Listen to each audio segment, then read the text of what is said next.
पुण्यातला गणेशोत्सव म्हटला की आठवतं ते मानाचे 5 गणपती. पण तुम्हाला माहिती आहेत का? हे मानाचे गणपती नेमके कसे ठरलेत आणि या मानामागे दडलेला इतिहास काय थोडक्यात पाहूयात.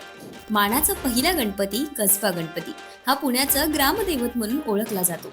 कसबा गणपतीच्या सार्वजनिक गणेश उत्सवाला 1893 साली सुरुवात झाली. कसबा गणपतीचं मंदिर छत्रपती शिवाजी महाराजांच्या काळापासून आहे असं सांगितलं जातं. त्यानंतर येतो तो मानाचा दुसरा गणपती म्हणजे तांबडी जोगेश्वरी. या गणेशोत्सवाला 1893 पासूनच सुरुवात झाली. तांबडी जोगेश्वरी हे पुण्याची ग्रामदैवता म्हणून ओळखलं जातं.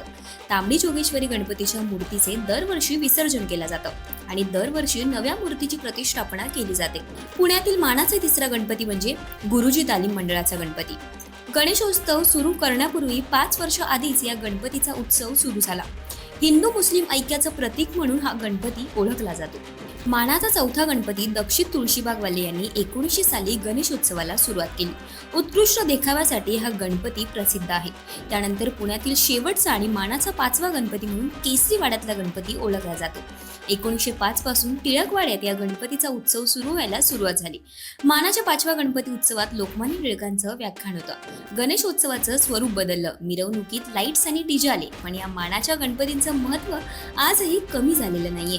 तुम्हाला ही स्टोरी कशी वाटली आहे हे आम्हाला कमेंट करून नक्की सांगा आणि अशाच इंटरेस्टिंग स्टोरीसाठी संवाद सेतूला नक्की फॉलो करा.